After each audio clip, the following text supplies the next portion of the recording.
as time passes, more and more people are getting VRR displays. How much longer do you think frame rate testing on fixed refresh displays will be relevant, or will it always be relevant? I recall you saying you were working on some solution for VRR capture/analysis and just wondered where it was at, and if going forward you will benchmark with that or continue to work primarily with fixed refresh rates. I think in the short term we'll be working with fixed refresh rates because I still think that there's more of those TVs out there, unfortunately. We do have a VRR solution now, which is kind of emerging from beta, which if you look in the Gears Reloaded coverage, that was a weird one, right, John? Because the 120 hertz support on that seemed to be gated to VRR only, right? Yeah, it seemed to require VRR, and then also there was issues with, Xbox to VR didn't even work correctly. So yeah, there's some weird stuff going on there for sure. It created some troubles, that's for sure.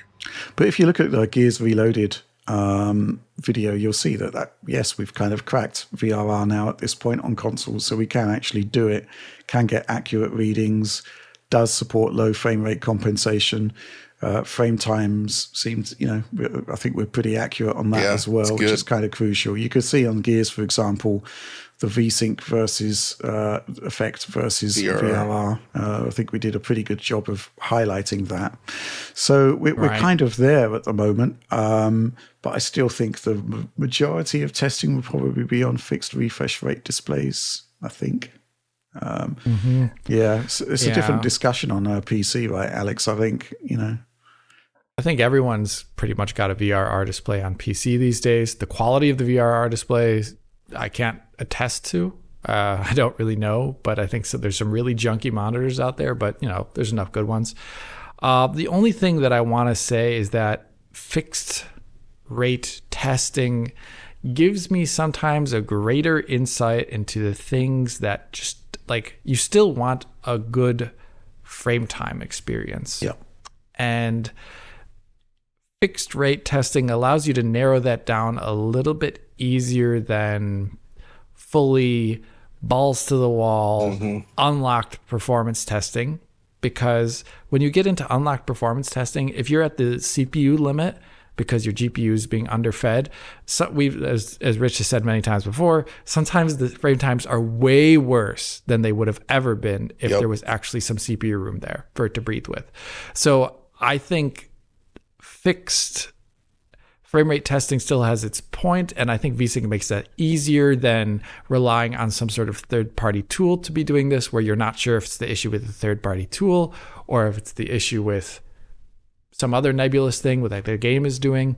With VSync, it's like an industry standard that's existed for so long, and you can see the issues that either are from VSync side or from the game side.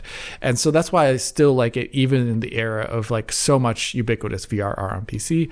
But I think in my coverage, now that we have this tool, it will be a lot easier to start covering VRR in a normalized way. The only thing I'm still worried about, though, is presenting that on YouTube in a way that doesn't look like crap. I honestly think we should just stick with VSync off on PC, possibly with a frame rate limit, which would be limited to whatever the refresh rate is or slightly under.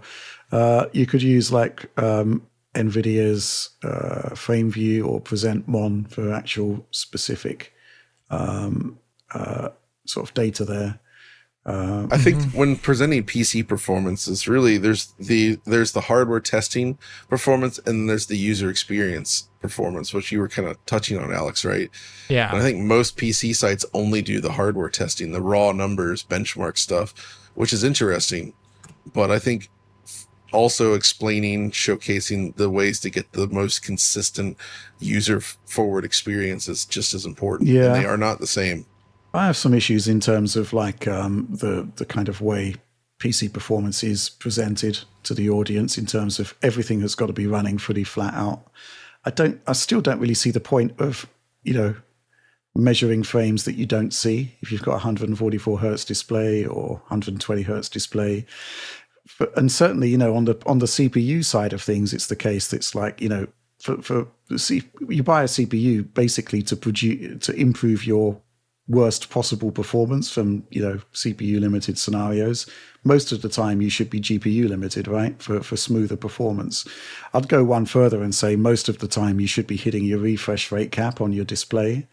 and similar to CPU, your GPU is basically used up to a certain point, and basically the extra performance used to maintain that fixed performance level, as opposed to just running completely unlocked.